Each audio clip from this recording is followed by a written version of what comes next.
और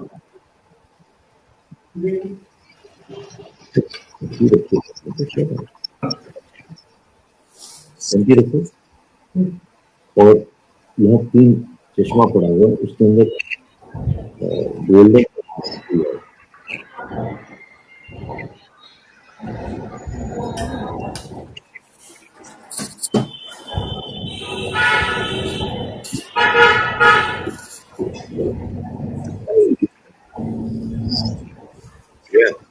Once requesting you to take over.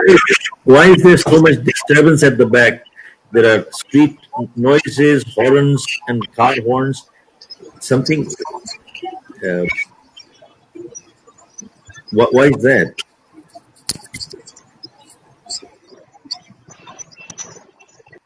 Shay, can you hear me? Yes, I can hear you, sir. Yeah, there's a lot of background noise that keep coming on the cars and something like that. I don't know how you can handle that. So we are live now. Vansh and Shiv, please take over.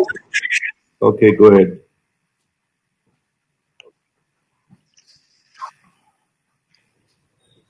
Hello, so am I audible? Yeah, you are. Go ahead.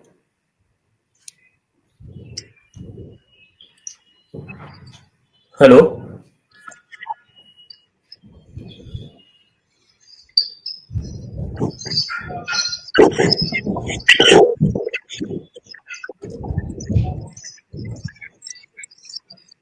So, a very warm welcome to the Father Principal, Father Vice Principal, and to all the dignitaries of St. Xavier College, Kolkata, participants and attendees. The keynote session of EAC'20 presented by Entrepreneurship Development Cell of St. Xavier's College, Kolkata. Before we start, we're going to talk about a different thing. Change is the only constant. From discovering of fire and the invention of wheels some millennials ago, to sending satellites and to shuttles to space and beyond, we humans have come a long way, and no one can entirely know what lies next. With this thought, presenting to you the teaser of our upcoming event Prism 20, exclusively for the first years of the college. Stay tuned. And I would ask Akriti to play the video.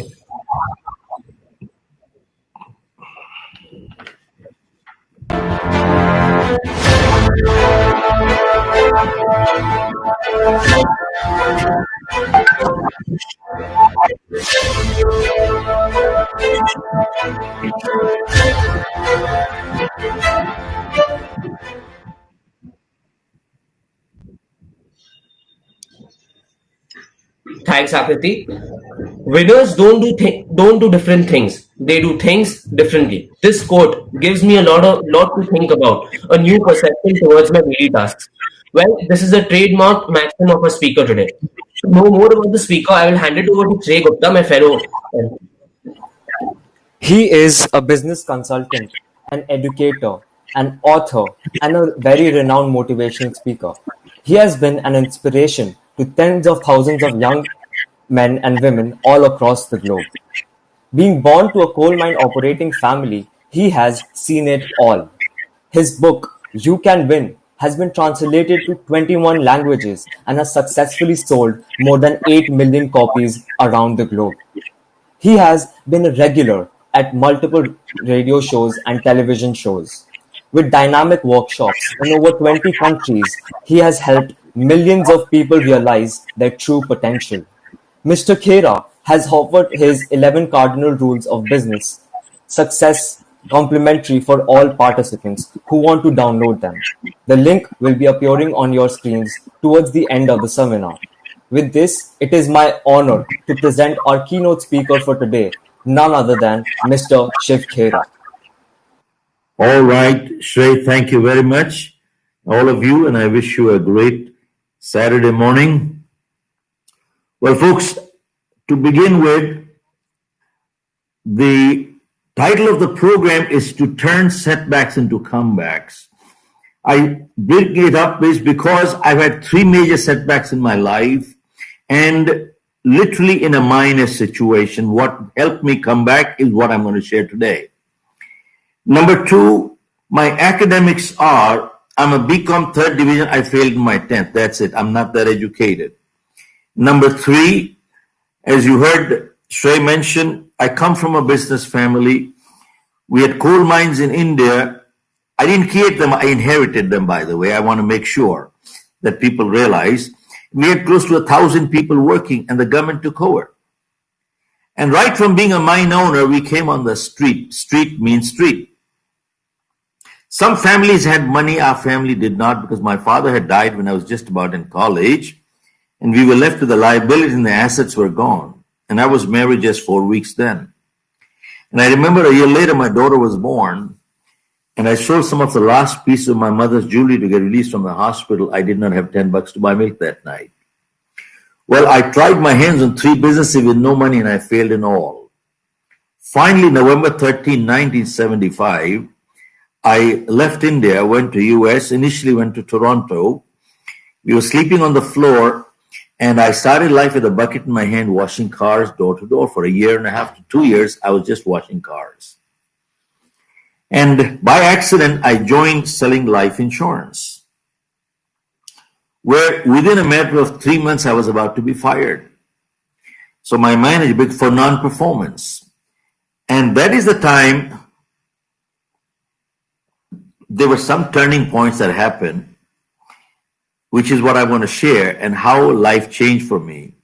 Thereafter, I became a $1 million producer, moved on to the US, got into 3 businesses. I bought out a company out of California in 1984, started a New Jersey operation with no clients, and I sold my company with close to 500 clients for a decent sum. So I'm going to share my learning today. Now, this pandemic, the crisis that come in all over the world, you see, overcrowded hospitals, shortage of supplies, unemployment going up, death rate going up. This scenario has literally shaken up the whole world. And it has caused a lot of uncertainty, insecurity, because nothing is predictable. There is no cutoff line. Therefore, this is leading to a lot of stress, anxiety, frustration, depression, and even anger. Now, all I can say is, all stress is not bad. In fact, stress is both natural and normal. Anybody who says they have no stress, they belong into the lunatic asylum. A great analogy is, an athlete at the Olympics, is he under stress? Answer is yes. If he was not, there's no way he can perform. Now, all of us pretty much might have seen in the real life or in the movies the thoroughbreds at the race course. Have you noticed when they take the thoroughbred into the cabin, what is the thoroughbred doing? The thoroughbred is horses are jumping like this. Why? They're under very heavy stress. And they're taken into the cabin, and then the moment the bell rings, the thoroughbred does what? They perform, they shoot. Now that's a thoroughbred. But you take a jackass to the race course. This jackass walks so relaxed, so comfortable, so cool. He is not jumping like the thoroughbred at all. He's walking casually. Now remember, at the same time, he is a jackass, will remain a jackass, does not ever perform like a thoroughbred. Now this statement is very important. Stress is the price we pay to be a thoroughbred in life. I repeat, stress is the price we pay to be a thoroughbred in life. Now all of us can handle stress. What we cannot handle is chronic stress. Are you with me? Shrey, are you with me? All of us can handle stress. What we cannot handle is chronic stress. Now, let us not overrate this crisis and threat, and let us not underrate our strength to fight and win. I repeat, it is very important. Let us not overrate this crisis, and let us not underrate our strength to fight and win. Now, this crisis has impacted us three ways: our life, livelihood, lifestyle. Now, how has that impacted our life? Now, who will be in quarantine next? Nobody knows. None of us know who will be in quarantine next. We could be next. Number two, what we do, where we go, and who we meet could be a matter of life and death. One more time. What we do, where we go, and who we meet could be a matter of life and death. Vishal, are you with me? Okay. So bottom line, this is life part. Now comes to the livelihood part. Pretty much incomes all over the world has gone down or lost completely. There has been major job cuts or salary cuts. And not only that, businesses have closed and even governments are going bankrupt. They're not collecting any taxes. With this scenario, now we need to see who are the people who have been worst hit. There are three kinds of people in this world. One is the super rich. Two, the mediocre. And three, the poor. The poor are the worst hit. They're the daily wage earners. They work during the day, eat in the evening. They are the worst hit. Now let us talk about the super rich. Folks, super rich do not have any money problem. They don't have a livelihood problem. They don't have a cash flow problem. I just read Apple Computers has $250 billion in cash reserve. $250 billion in cash reserve. How can they have a livelihood problem? And I will be totally surprised. Same thing is true in India. The Adani, the Ambani, the Birla, the Tata, I'll be totally surprised if they also have a livelihood cash flow problem. So they don't have that problem. Now comes the mediocre people like me and possibly some other listeners. Mediocre people are thinking, will the crisis finish before the money or will the money finish before the crisis? Are you with me? That is the concern that they are facing now. Now, you see, when I was doing tax planning in US, we had clients and we used to tell them, as part of your planning, you must have 1 year of your income in cash reserve called emergency fund, which you should access within less than 24 hours. Why? Because emergencies do not warn you in advance. And this is where, since you people are all going to be moving out from here as you move, you see, the crisis has created a big awareness of active and passive income. Active income is, I go to work, I get money. That's active. If I don't go to work, I get no money. That's active income. But now people are saying, even if I don't go to work, I must get money somewhere. And that is what is called passive income. But now the other thing that has come into play is that work from home has become a buzzword. Everybody say work from home, work from home, work from home. Well, can you work from home everywhere? There are certain industries you cannot, such as in manufacturing industry, how do you work from home? In construction industry, how do you work from home? You can't.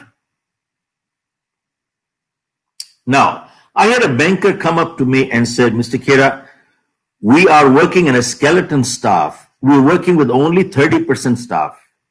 So I asked him, are you working at 30% efficiency levels? He said, no, sir. We are working at 60% efficiency level right now.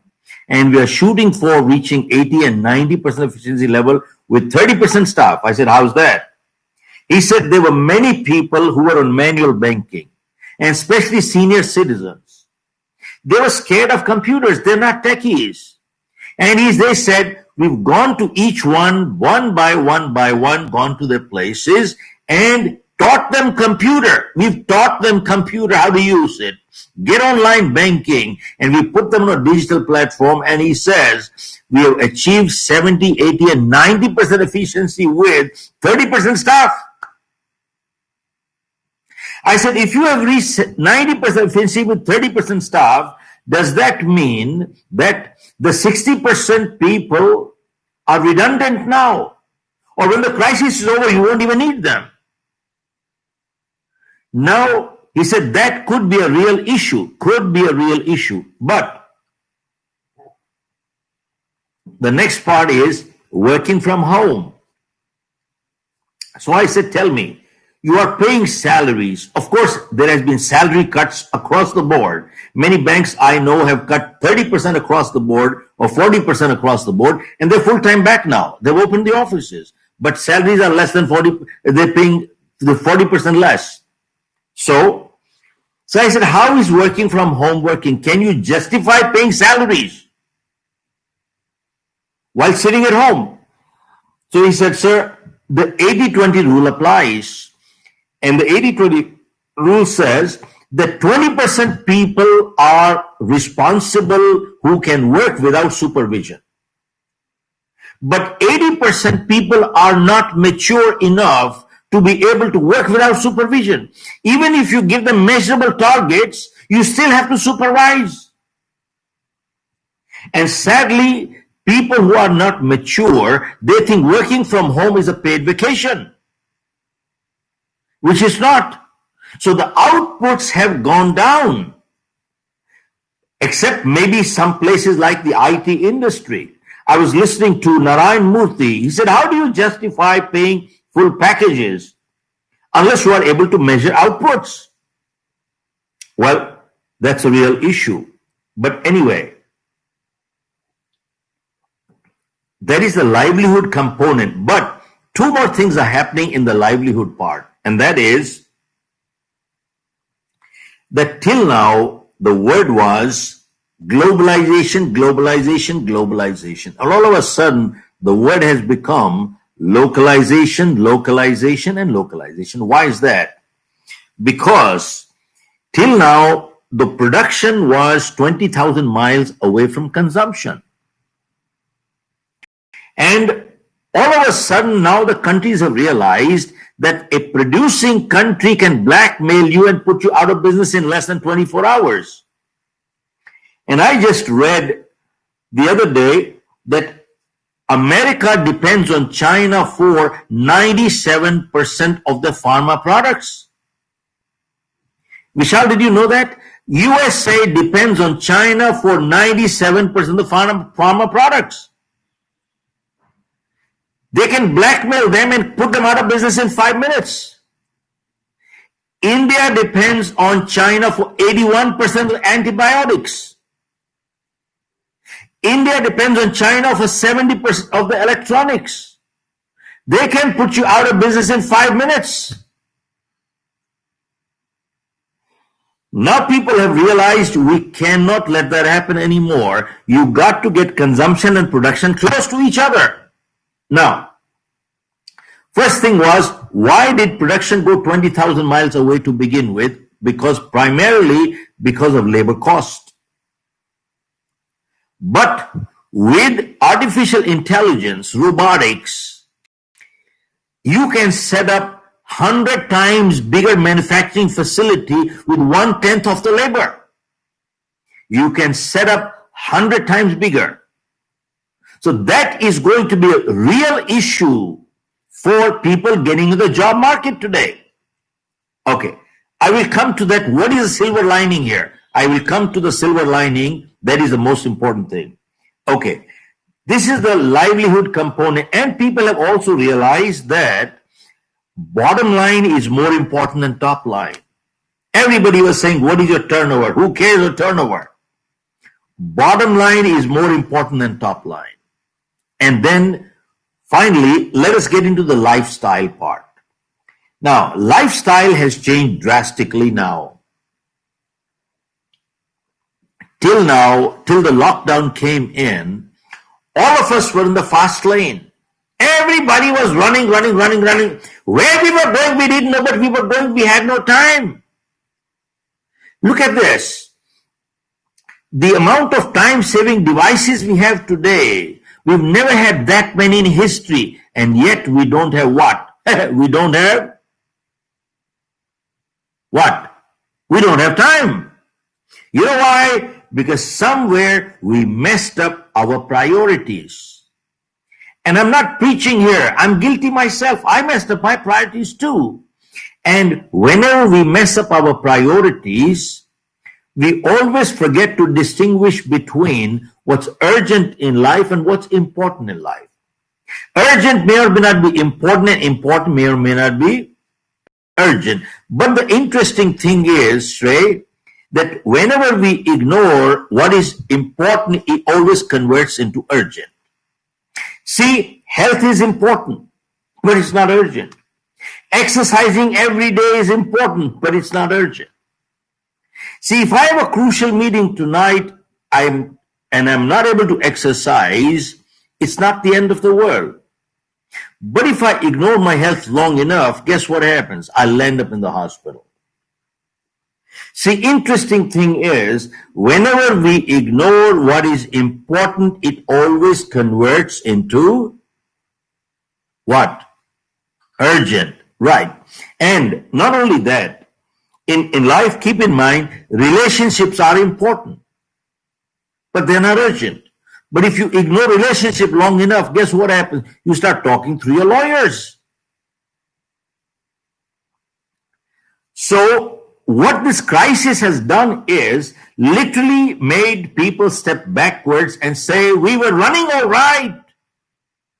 But examine, were we running in the right direction? And now people have realized that direction in life is much more important than speed. I repeat, Vishal, direction in life is much more important than speed. And second thing is, it has forced people to think on the priorities. You ask people, why do you go to work? I go to work for my family. Why do you work hard? I work hard for my family. Who are the most important people in your life? My family.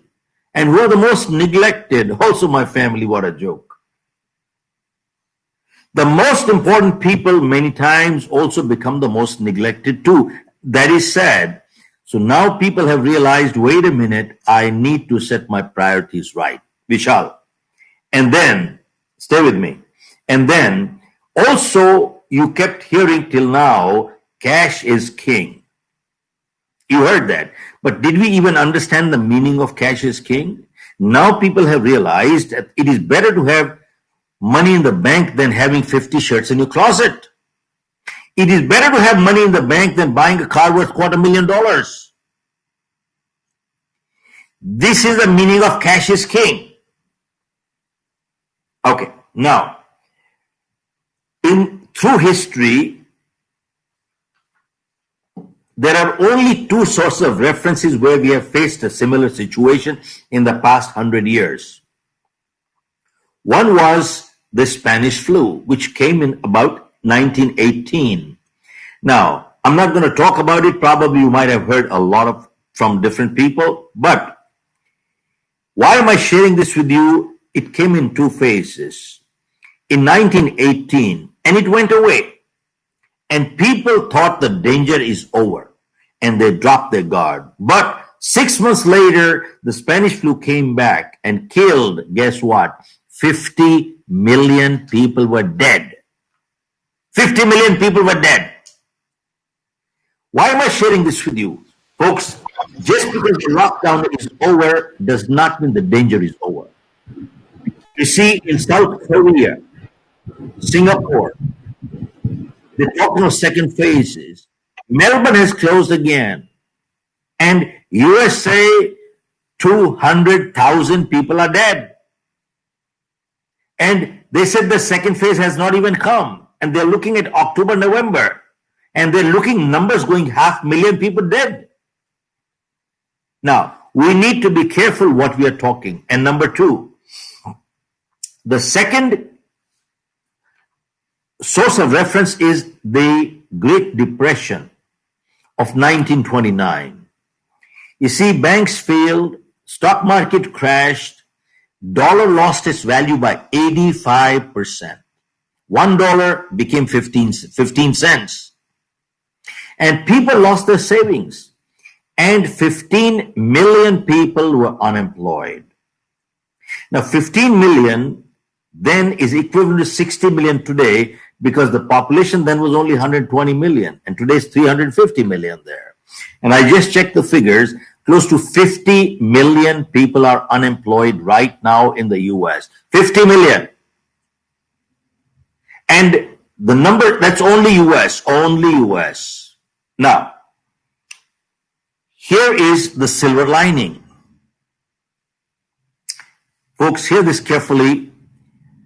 Experience has shown that whenever unemployment goes up, self-employment always goes up. I repeat, whenever unemployment goes up, self-employment always goes up. Now, during the Great Depression, there were many people who were hurting and they didn't know what to do. But there was a small group of people who started their business during Great Depression, and today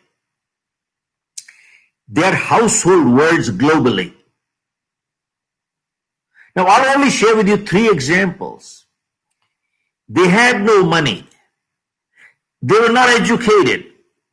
They were not techies. They had no risk-taking ability because they had nothing. But you know what they had? They had was only one thing. They were positive people. They were solution-focused people. Have you noticed there are some people who are problem-focused? You know what that means? You give them a solution, they'll give you a problem. They have a problem for every solution. Henry Ford said, kick them out. Kick them out. You don't need such people. We're not stupid. We understand there are problems, but we need somebody who's solution-focused. Now, the 3 examples I'll share with you. One was a man by the name of George Jenkins. He opened up in his neighborhood an outlet for non-perishable durable goods. Vishal, these 2 words are very important. Non-perishable durable goods. Why non-perishable? Because if they perish, means it's a total loss. If they couldn't afford it. And 2, why durable? Because if they were not able to sell, at least they can use it in the family. This is how they started. And today in the US, the turnover is $30 billion. His net worth is $6 billion. And they have 1,000 outlets in the US, and the store's name is called Public Supermarket. Now, you people are good on computers. Go check it out. Public Supermarket, 1. And number 2, there were 2 brothers in California. They were struggling, but they caught hold of some grapes and made wine out of it. But nobody would buy it. Nobody had the money. They started selling the wine 50% below market. And today, the Gallo wineries in the US accounts for 25% of the wine trade in US, and the valuation is $10 billion. 3rd example, there was a man in Idaho had a little patch of land. He started cultivating potatoes. Now, what he couldn't sell, they ate. But how much can you eat? So what they could not eat started rotting. So they couldn't afford the loss of rotten potatoes, so he started freezing them. This is how he started. And today, he accounts for 33% of the French fries business in the US. Valuation close to $10 to $12 billion. Now, folks, why am I sharing these examples with you? They had no money. They were not educated people. They were not technology. They had no risk-taking ability. But think about it, they were solution-focused. Think about it. How come under the same set of circumstances, some people break records while others break themselves? How come? Identical circumstances.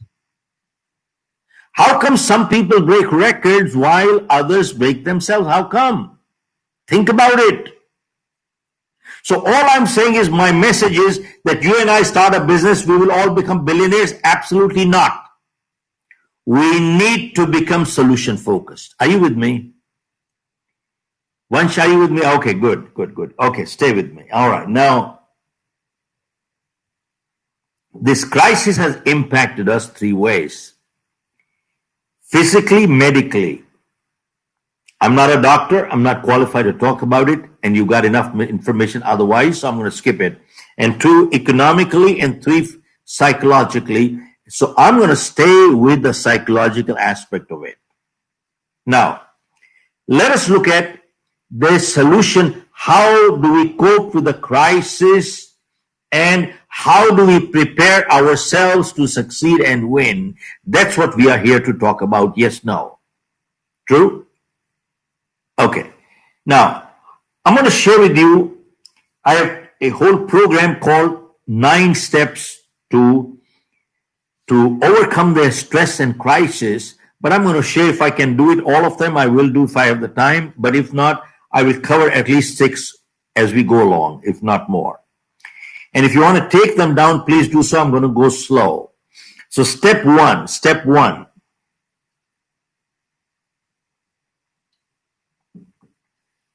one is this serenity prayer.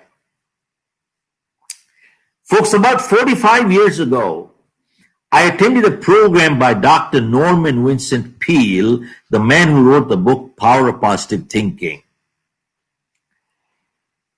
There were about 1,000 people. I was one of them. And Dr. Peale came in, looked at everybody, and said, "You people appear so cool, calm, comfortable. It appears nobody has a problem here." Then he asked, "Does anybody have a problem here?" So everybody raised their hand. Yeah, who doesn't have a problem? We all have problems. Then he asked, "How many people would like to get rid of the problem?" Again, everybody raised their hand. Then Dr. Peale said, "While coming to this place, I came across a place where I saw there were some people all stretched out, totally relaxed, comfortable. They had no problem whatsoever. How many people would like to know where that place is?" Again, everybody raised their hand. And Dr. Peale said, 2 blocks away from here, there is a cemetery. There are people lying there, all stretched out, comfortable, relaxed. They have no problem whatsoever. How many people would like to get rid of the problem? Nobody raised their hand. Everybody put their hand in the pocket. Dr. Peale said that day he gave a prayer called Serenity Prayer. And he said, problem is a sign of life. So long as we are alive, we shall have problems. The day we don't have problems, we'd be dead. And when you're running short of problems, that is the time to get on your knees and pray to God, "Have you stopped trusting me anymore? Send me some problems." That day he said, we cannot solve all our problems, but we can handle them. And he gave a prayer called the Serenity Prayer. I will repeat it twice. In my opinion, it is the gist of life. And since the past 45 years, Vishal, every day I have done my prayer. I've never left my house without the prayer. And I've come across many adverse situations, and the prayers help me tide over. It goes like this. God, grant me the serenity to accept the things that I cannot change, and courage to change the things that I can, and wisdom to know the difference what I can and what I cannot. I repeat, God, grant me the serenity to accept the things that I cannot change, and courage to change the things that I can, and wisdom to know the difference what I can and what I cannot. Now, if you dissect this prayer and analyze, God, grant me the serenity to accept the things that I cannot change. Now, my question is, can we change everything in this world? Answer is no. Do we control everything in this world? Answer is no. Can we manipulate and get things the way we want it? No. There are many things beyond us, such as, I didn't choose my parents, neither did you. I didn't decide where I was going to be born, and neither did you. If this is my height and color of my skin, there's nothing I can do. And granted, sometimes people are born deformed. Sometimes bad things happen to good people for no fault of their own. What wrong did they do? Who knows? How did this pandemic crisis come? I don't know, but it's here. It says, what I cannot change, let me accept it graciously, not grudgingly. And if I can change, and because many times in life, people keep fighting the things they just cannot change, and they bring stress into their life, and they become paralyzed, and they become unproductive. So if I cannot change, let me accept it graciously, not grudgingly. And two, if I can change, then give me the courage to do it, and wisdom to know the difference, what I can, what I cannot. Okay. Now, when I wrote my new book, which I think we've sent you one of the books, You Can Achieve More, which was launched in London last year, I took this thought 2 steps forward. And I wrote in that life is full of choices and life is full of compromises. It seems like a contradiction, but not really. How is life full of choices? See, if I ill-treat you, I have chosen to be ill-treated, haven't I? If I treat you with discourtesy, I've chosen to be treated with discourtesy, haven't I? If I light up a cigarette, I've chosen to invite cancer, haven't I? If I drink and drive, I've chosen to invite an accident, haven't I? And if I exercise every day, I've chosen to invite good health, haven't I? If I eat too much every day, I've chosen to be obese, haven't I? And if I tell lies, I've chosen to lose my credibility, haven't I? And if I tell the truth, I've chosen to be a credible person, haven't I? Are you with me? See, life is full of choices. But keep in mind, we are all free to the point of choice, but after we make our choices, choice controls the chooser, we have no more choice after that. Then we have to face the consequence. So we are all free to the point of choice. Now, how is life full of compromises? As somebody said, we cannot choose the cards that are dealt to us. What we can choose how we play the game. And sometimes nature gives us a lemon. The choice is ours. Do we cry or do we make lemonade? That is our choice. Now, many times, Vishal, stay with me. Sometimes you go in and out, you guys. Stay with me. You can skip all those things behind the screen here. Otherwise, I'll pack up and I'll leave. Now, stay here. Important thing is, sometimes people ask me, Mr. Khera, people who are successful, don't they make mistakes in life? And people who fail, don't they do positive things in life? And my answer to them is that people who are successful, they do make mistakes in life. But remember, making a mistake once in a while does not make anybody a failure. Repeating the same mistake again and again is what brings failure. And doing something positive once in a while does not make anybody a success. Repeating the same positive behavior again and again, it is what brings success. Are you with me? Okay, so what is success? Series of positive decisions in life is called success, and series of negative decisions in life is called failure. That's it. That is step 1. Okay, now step 2. Step 2. Folks, limit your exposure to news. Only twice a day, 15 minutes in the morning and 15 minutes in the evening, and that's it. Why? Because news is so negative. It is depressing. Have you noticed there are some people who wake up in the morning and the first thing they do is turn the TV on.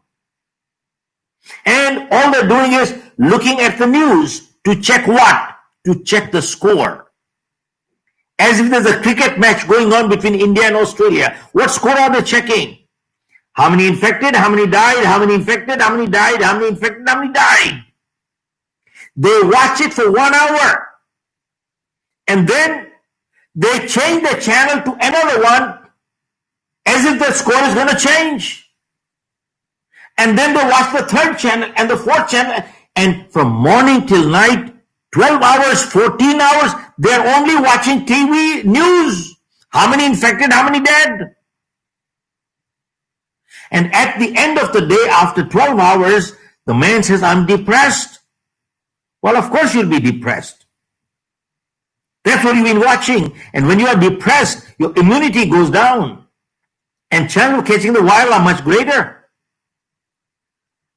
Limit your exposure to news only twice a day, 15 minutes in the morning and 15 minutes in the evening, and that's it. Be done with it. Okay, now, step 3.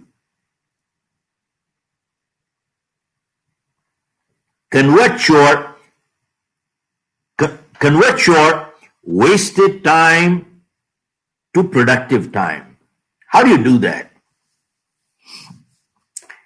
Before the crisis, we shall hear this, before the crisis, a survey was done in the US which said an average American watches 3 to 4 hours of TV per day. Now, this is not only true for the American, this is true for all Europeans, Indians. They watch 3 to 4 hours of TV per day. Now,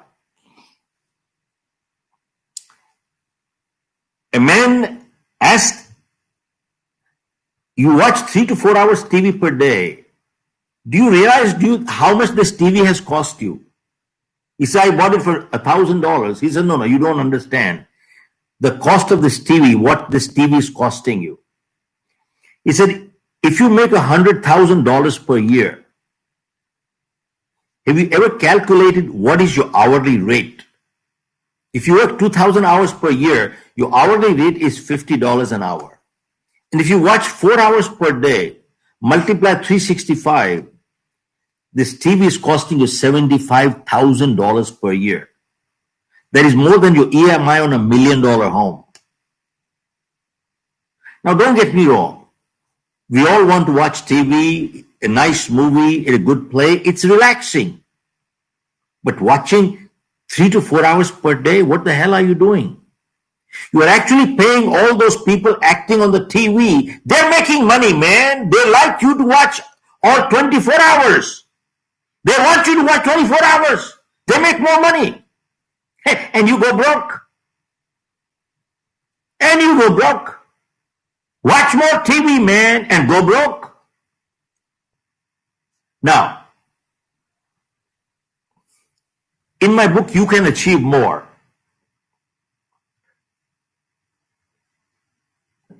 I have mentioned a survey was done in the US. In fact, it's a global survey which said 85% of millionaires and billionaires today in the world are first generation.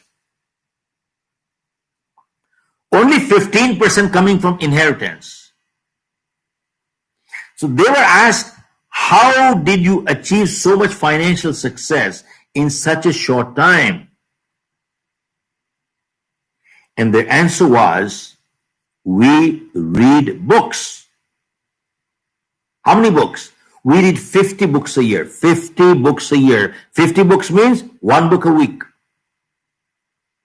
1 book a week. Imagine multimillionaires and billionaires read 1 book a week. Warren Buffett reads 6 to 8 hours per day. He reads almost 500 pages per day. Bill Gates is an avid reader. Folks, multimillionaires and billionaires pull out time to read 1 book a week. What does it tell us? There is a connection between learning and earning and learning and earning and learning and earning and learning and earning. But you know something? An average American reads one book a year, and that also reads fiction.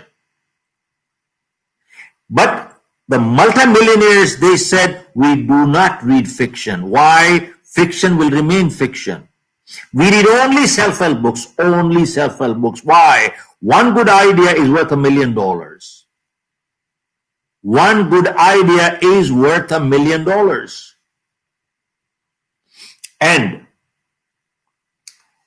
But there are people who say, I have no time to read a book. Hey, damn it, you are unemployed, have nothing there, yet you don't have time. And there are people who say, when I have the money, I will buy the books.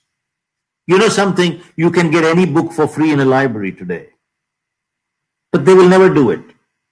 And I've noticed one thing. A serious reader will never borrow or lend books. Never, never, never. Why? Many times people come to me and they say, Mr. Khera, I got a great book. I can lend it to you. I said, don't. Either give it to me, gift it to me, sell it to me, don't lend it to me. Why? Because I won't give it back to you. Why? Because when I read a book, I always underline and make notes on the side. Why? Because I learned one thing. Reading a good book once is not good enough. Why? Because when you read a good book the second time, you don't find anything new in the book, but you find something new in yourself. You read the same book the third time, you don't find anything new in the book, but you find something new in yourself. And the fourth time, folks, a $26 billion company, Arrow, is my client. I just did a program for them yesterday. And the managing director had attended my program almost 20 years ago. And he said, Mr. Khera, I have read your books 10 times, 10 times, 10 times. Reading once is not good enough. There are books I have read 7 times, 8 times. And there are people who say, I read your book once. I said, you wasted your time. You read it only for entertainment. You have not got anything out of the damn book. Folks, we need to understand what are we doing. Convert your wasted time to productive time. Now, why do I share this with you? If during this crisis, if we have not upskilled ourselves or become more knowledgeable or become healthier and fitter, it is not because we lack time, but because we lack self-discipline and commitment. I repeat, if during this crisis, if we have not become more upskilled, 2, more knowledgeable, 3, healthier and fitter, it is not because we lack time, but because we lack self-discipline and commitment. Now, why am I sharing these 3 things with you? Very important. Because I'm not a techie. I did my first program April 8th. And folks, Shreya, till April 8th, I did not know how to turn a computer on. In my life, I'd never sent an email. I was learning to do SMS from my grandchildren. But in the last 90 days, I have done over close to 75 webinars. And I'm giving out dates for January now.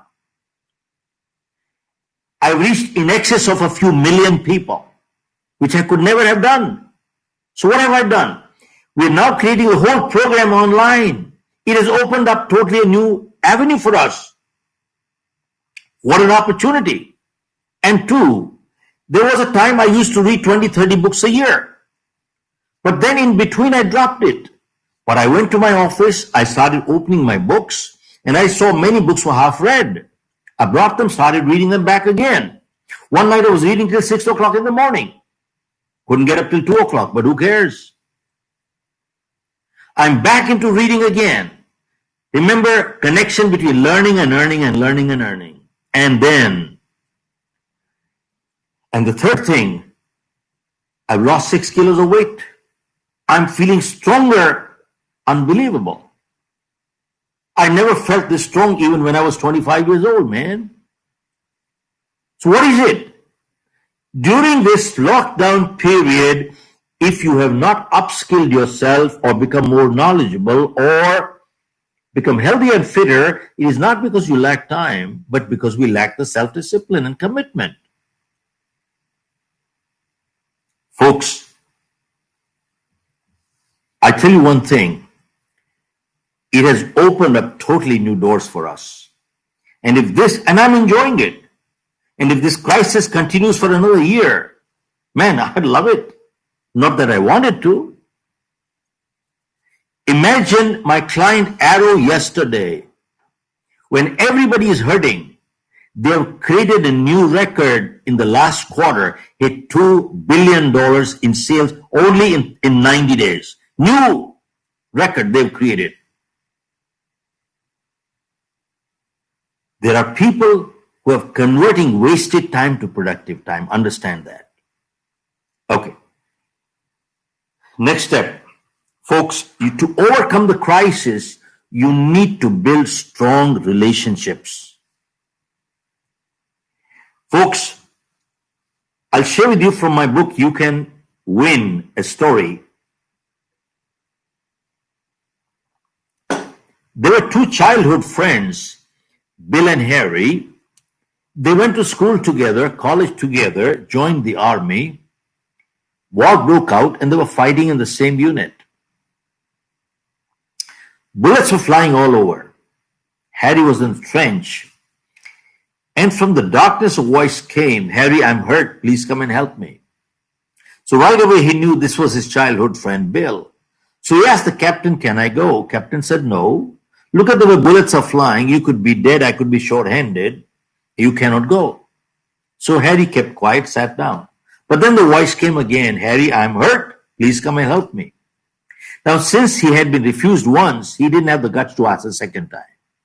But then the voice came the third time, fourth time, fifth time. So when it was the fifth time, Harry said, Captain, he couldn't hold himself. Captain, this is my childhood friend. I must go. Captain said, okay, go.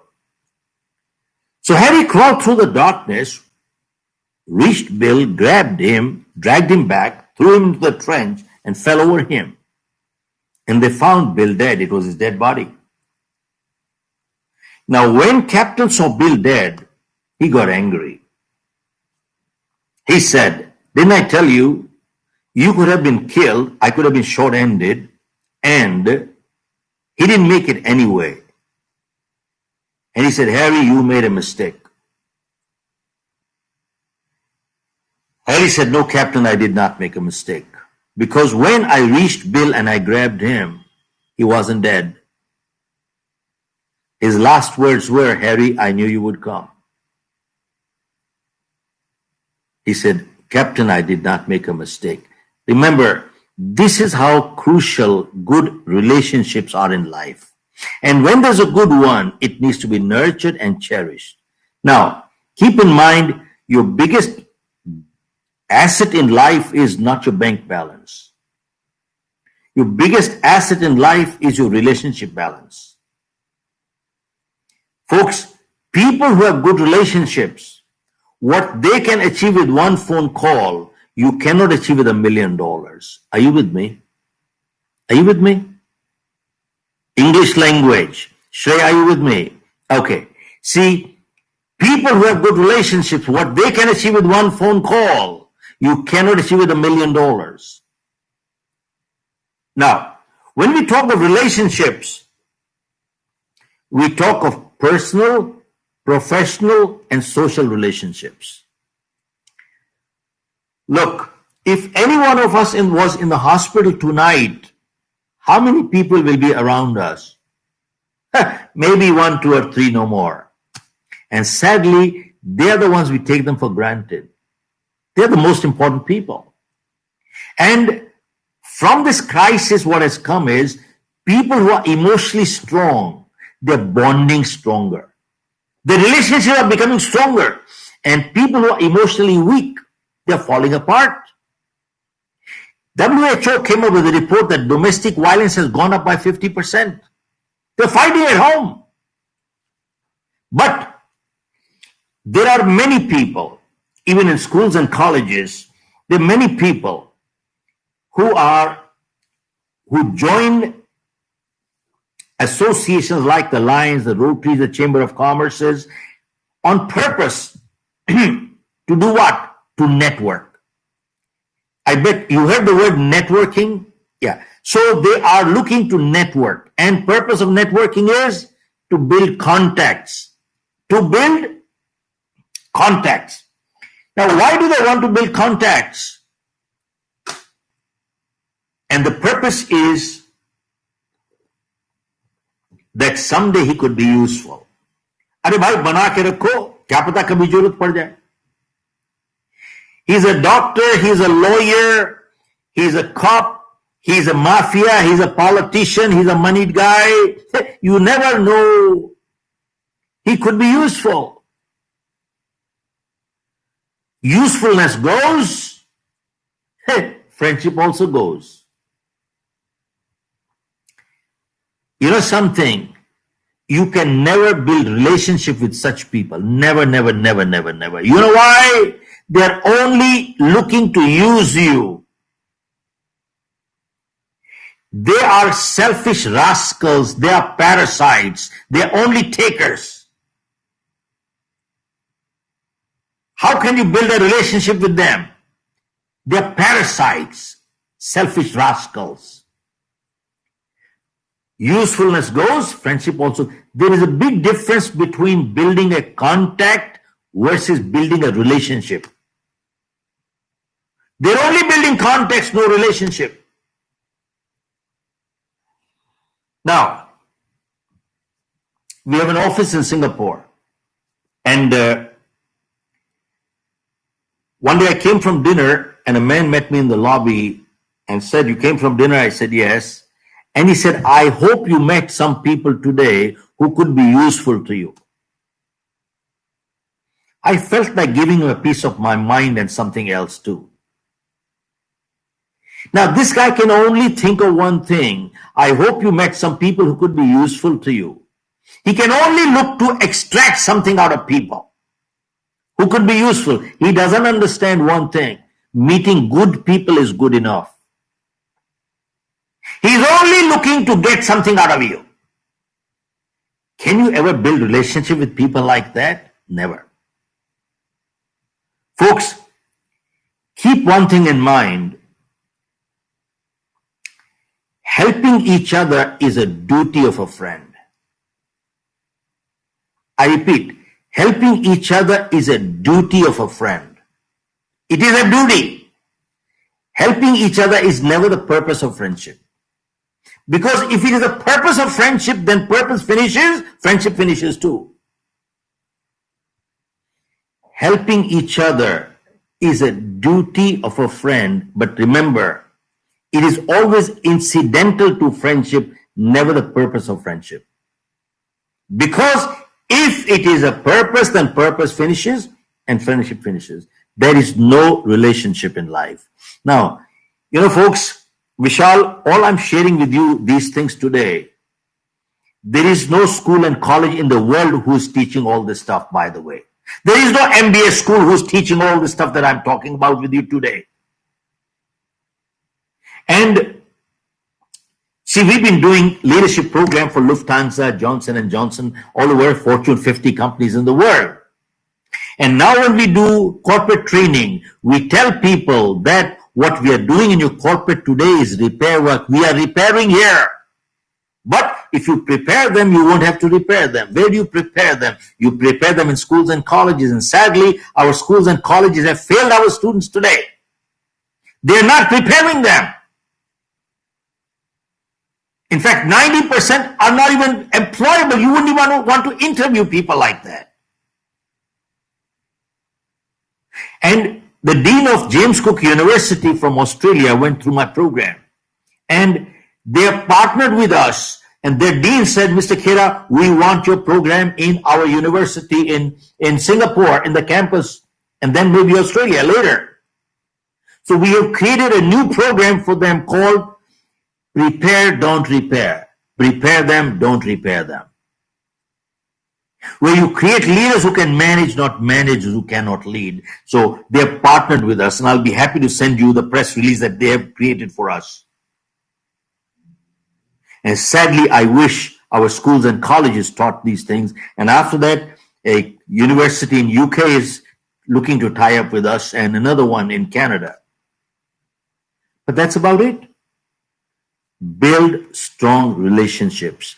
And if you want to build relationships, keep in mind, you must add value addition to other people's life.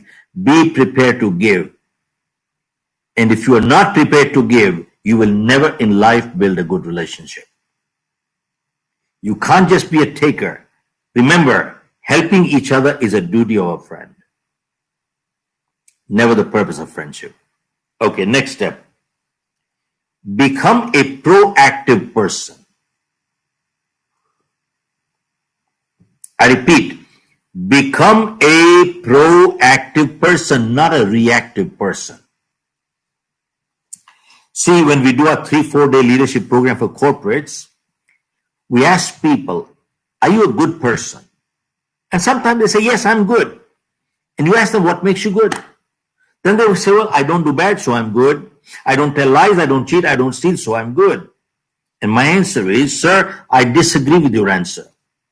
Reason. See, not doing bad does not make a person good. If I don't steal, it only means I'm not a thief, but that does not make me good. If I don't cheat or tell lies, it only means I'm not a liar, but that does not make me good. Why? Go ask a medical doctor. Absence of ill health does not mean good health. Are you with me? Vishal, absence of ill health does not mean good health. Similarly, not doing bad does not make a person good. A person becomes good only when they proactively do good. Now, why am I sharing this with you?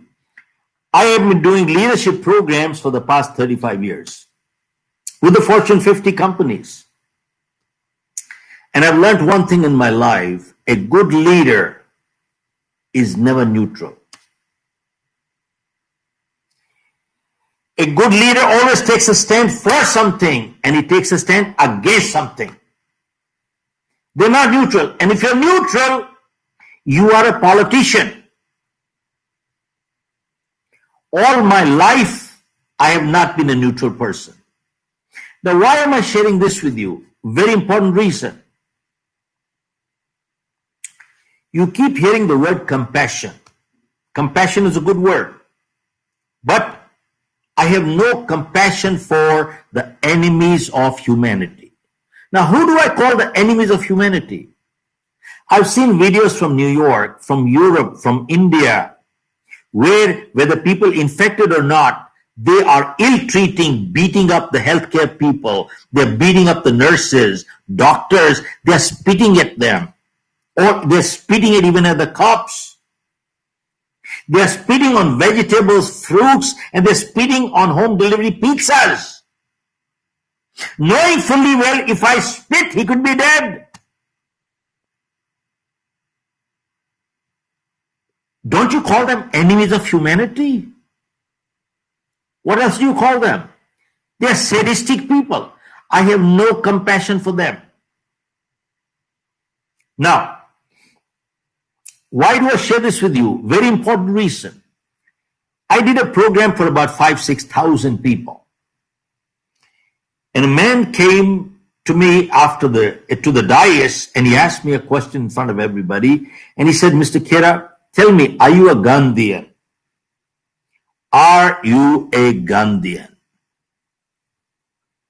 So I've learned one thing in my life. Before answering, first clarify a question. And two, sometimes the best answer to a question is a question. So I asked him, sir, can you define a Gandhian? What is a Gandhian? So he thought a little bit, and he says, Gandhi believed in 3 principles. 1, with love you can win everybody. That is one principle of Gandhi. 2. Gandhi believed in tolerance. 3. Gandhi believed in non-violence. 3 principles of Gandhi. Then he looked at me again. Are you a Gandhian? I said, sir, I've been living in the US for the past 45 years, but I'm an Indian. And in India, we do respect our epics. The Mahabharata, the Ramayana, the Bhagavad Gita, they are respected.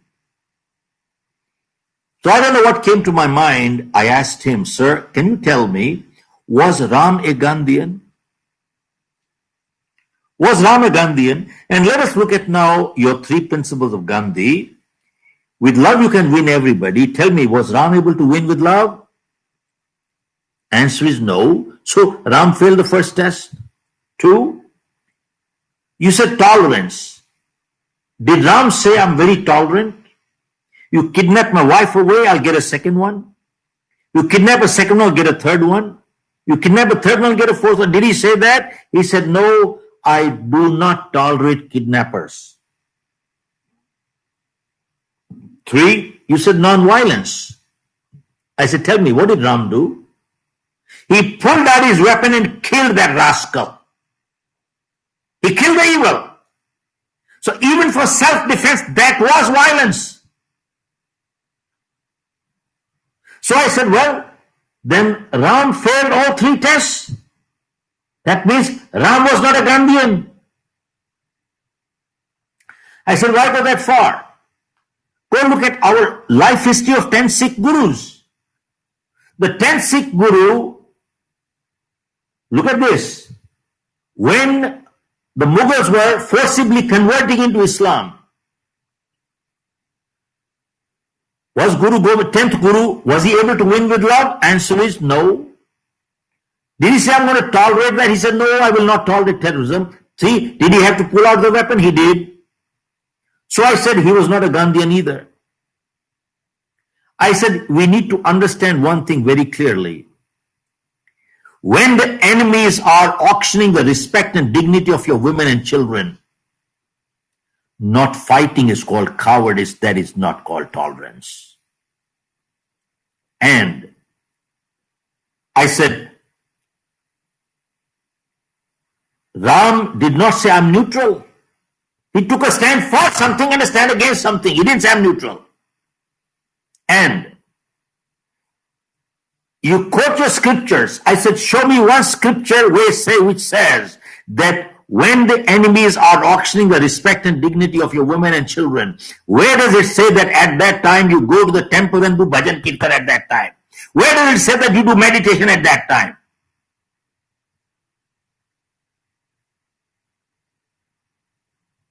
And I said, hear that carefully. I am not a Gandhian. I am not a Gandhian.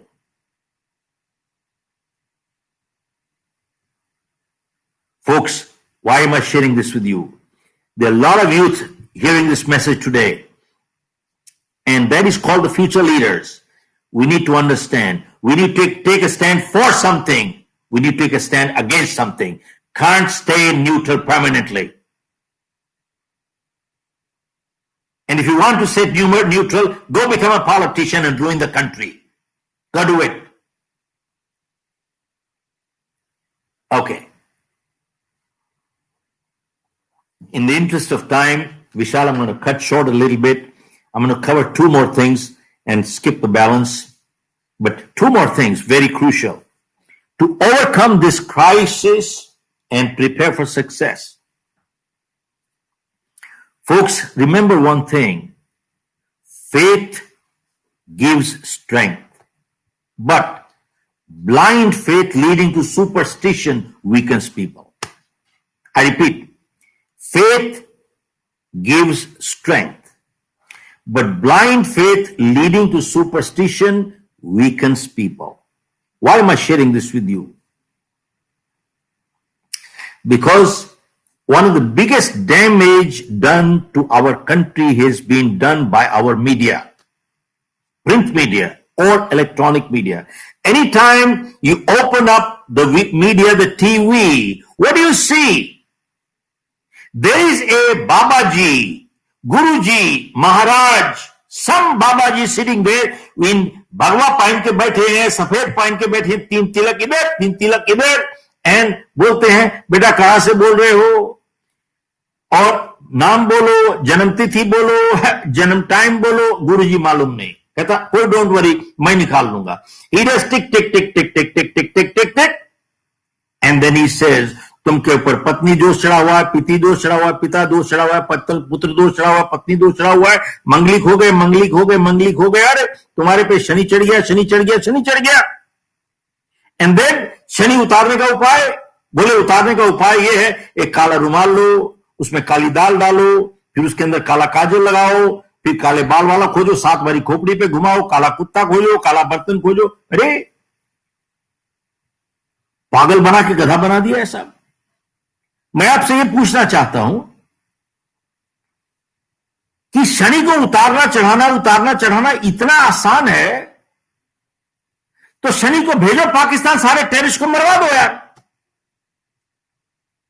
और शनि को उतारना चढ़ाना इतना आसान है, तो भेजो शनि को लद्दाख, लड़वा दो चाइनीज से। Hello, are you with me? हर शनिचरवार को 5-7 मिर्ची और नींबू लेकर लड़के घूम रहे हैं साहब, वहां पे लगा रहे हैं सारे। अरे जेब में रखो परमानेंटली मिर्ची नींबू। मैं आप लोगों से एक बात पूछना चाहता हूं विशाल, यार एक बात बताओ, शनि ऑस्ट्रेलिया क्यों नहीं जाता? परमानेंट यही बैठा हुआ, इंडिया में बैठा हुआ है, इंडिया से बाहर जाता ही नहीं। शनि न्यूजीलैंड क्यों नहीं जाता यार? कैसा बेवकूफ बना रहे हैं यार लोग। Why am I sharing all this with you? For a very important reason. If you look at life history of Swami Vivekananda, Swami Dayanand, Guru Nanak, they never believed in all these things. In fact, they fought against it. Go check out. Guru Nanak fought against superstition. You look at all Sikh families, they never tell you horoscope. There is no Manglik. They don't have a good omen. Every Sikh wedding is done only on a Sunday. Sunday doesn't sit right, do it on a Saturday. Saturday doesn't sit right, do it on a Friday. क्या पागल बने हुए हैं साहब हम लोगों को?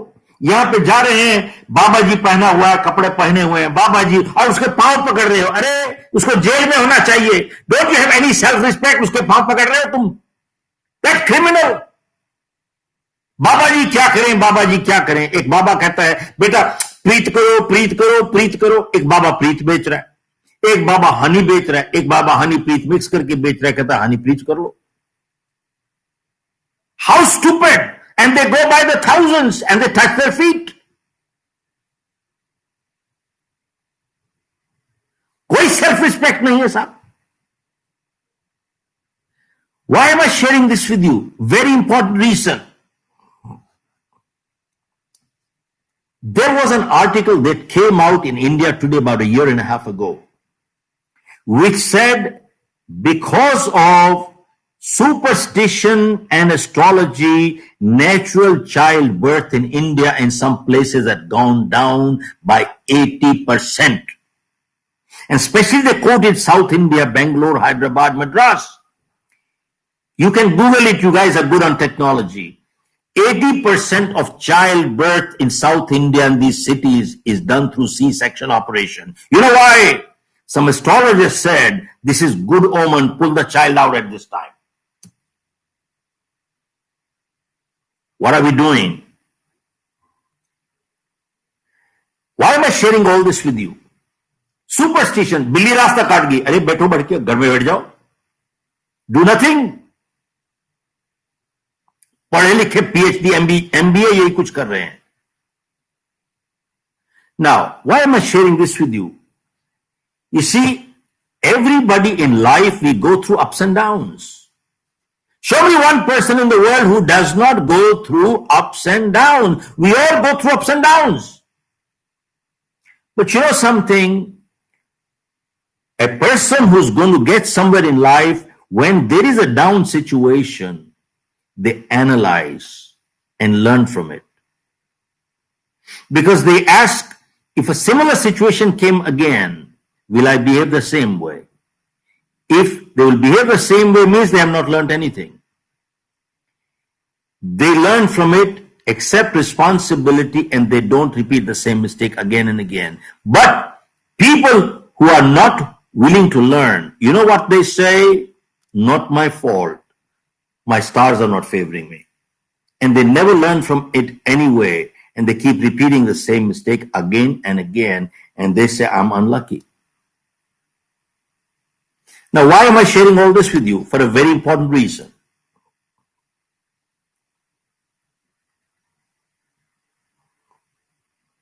In one of my previous programs, I had close to 103,000 people logged into my program. And one person asked me, Mr. Khera, there are people who go to temples and they wait in line for 12 hours, 14 hours for darshan. 12 hours, 14 hours for darshan. Is that faith or blind faith? And my answer was this one. I said, look, I pray to God every day. Every day I leave my house after my prayer. My prayer is only 5 minutes anyway. And I believe in God. Now, why do I believe in God? Have I seen God? Do I know where is God? Who is God? Do I know that? I said no. But then why do I believe in God? Because I believe in God only because of one reason, and that is that there are many things which are way beyond human. Whether they're miracles or mysteries, I have no idea. I don't know. But they're beyond human. And they make me believe that there is some superpower, which I call it God. That's all. That's why I pray. But in the last 45 years, barring 2 or 3 times, I have not gone to any temple.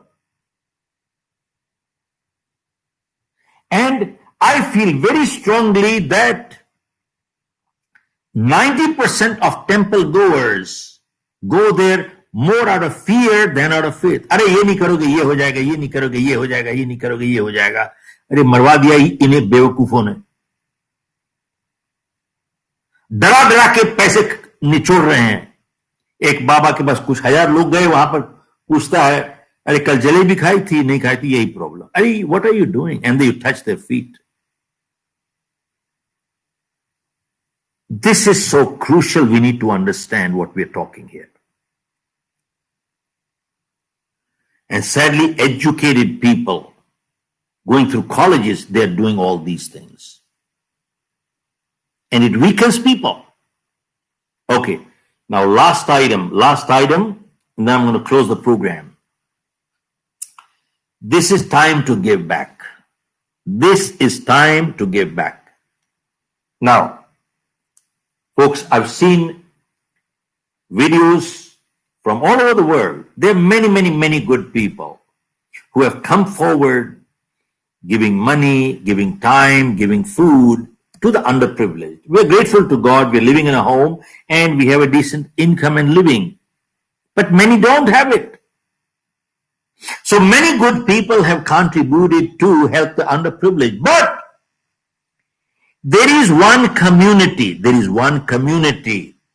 who has been honored by the government of Canada.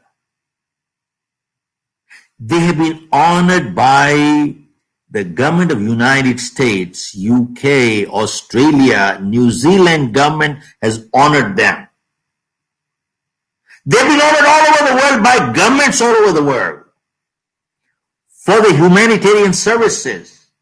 And that community is called the Sikh community of India.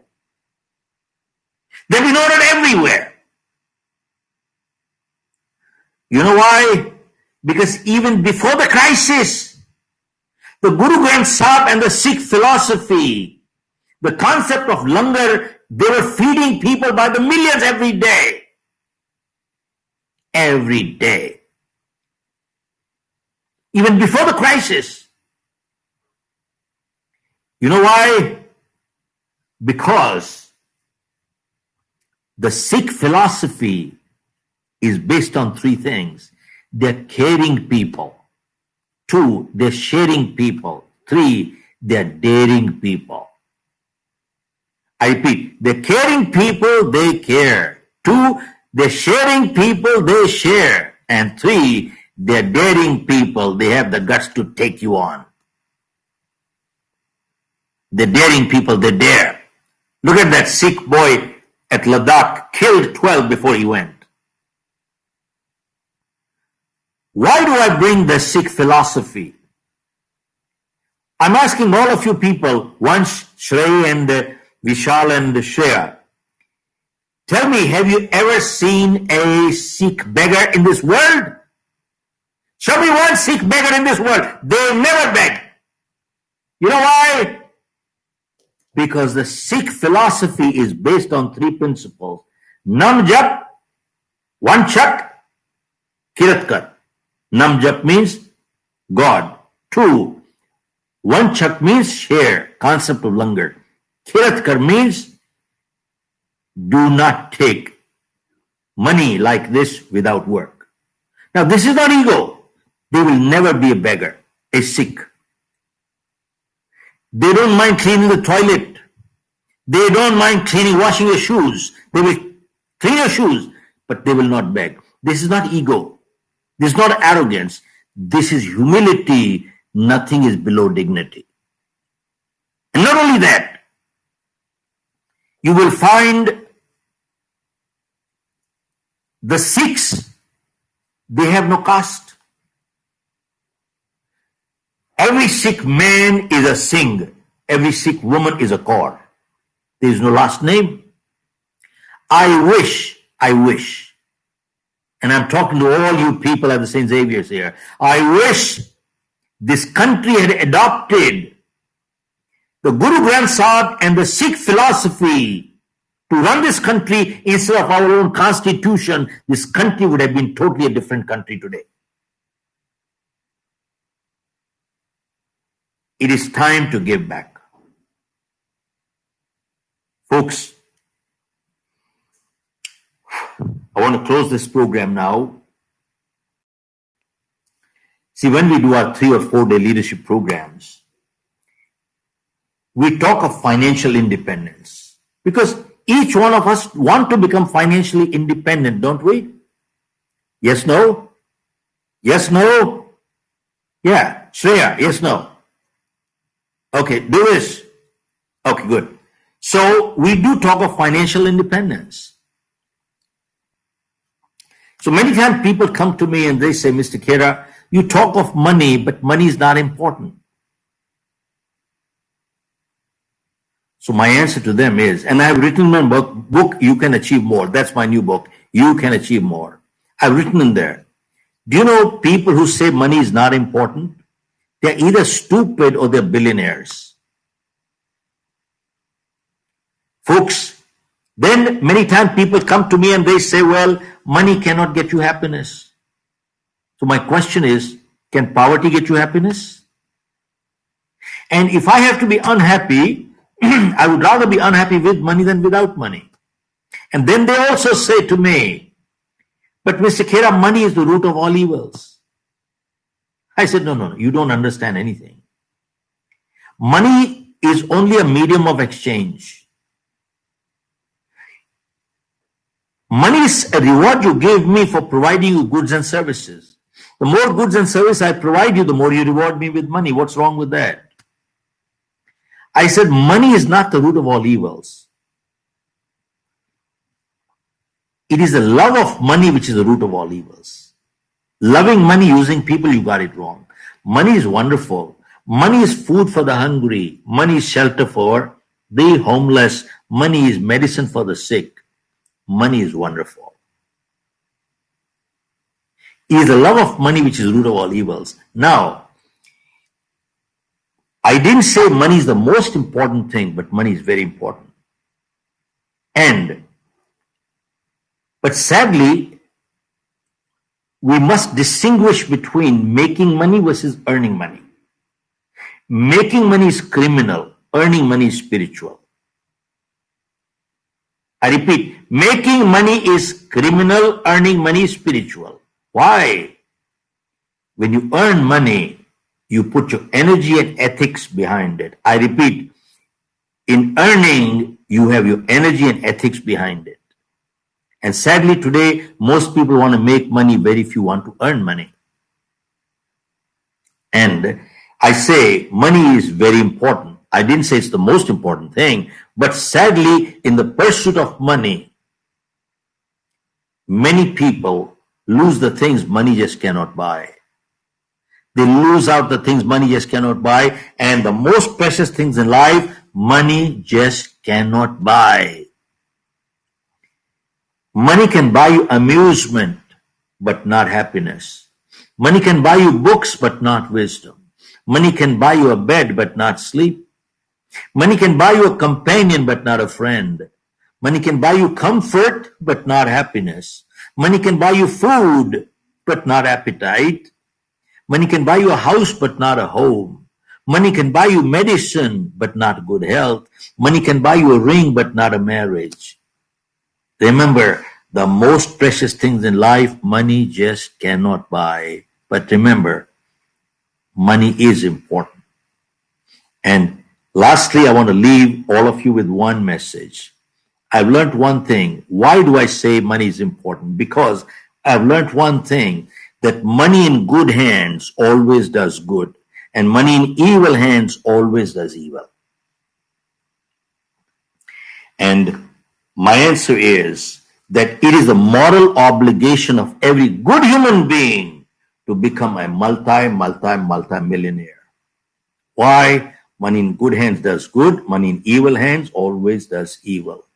Folks, with those words, I will give the floor back to you. I've gone almost 2 hours, well, 1.5 hours. Take the floor back, and I wish you all the best. God bless you. Thank you so much, sir. It was very enlightening. Can you speak a little louder? Once, speak a little louder, please. Yes, sir. Can you hear me? I can hear you, but you are faint. Speak a little louder. So I was saying, thank you so much, sir. It was very enlightening, and I know that every single person attending this session loved each and every word that you said.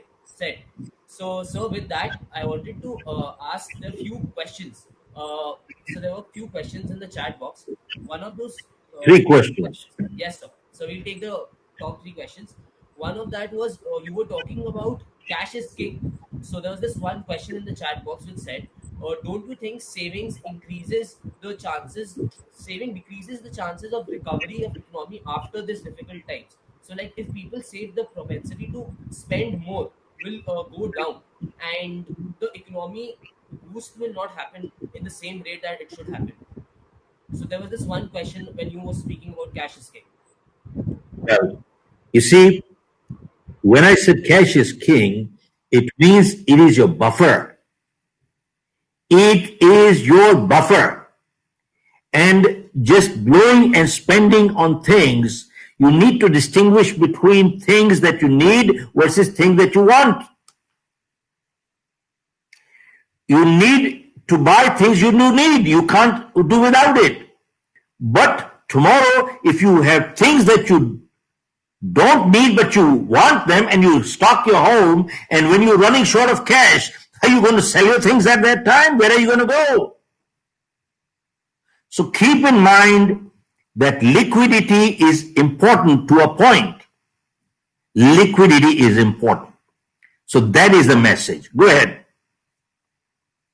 So the next message, I hope you can hear me. So the next message was from Anurag Girya. He said, in today's world, we all are wearing a mask on our faces, and we approach people differently as per our preconceived notions.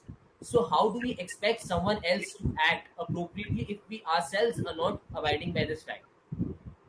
Well, even before the mask came, we were approaching people very differently anyway. You think we were not doing it? Oh, come on, what a joke. Even before the mask came. And they were preconceived notion even before that, weren't we?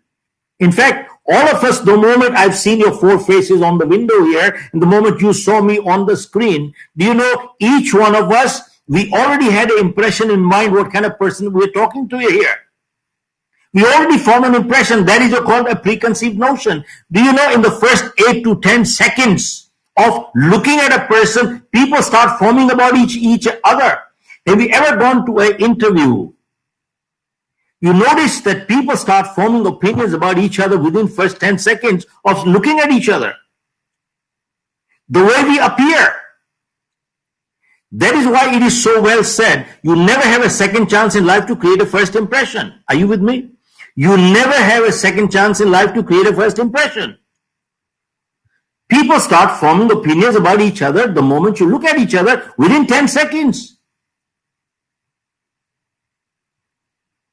And when we talk about a leadership program, we talk all these things in the programs. This is part of it. And sadly, there is no school and college teaching this stuff.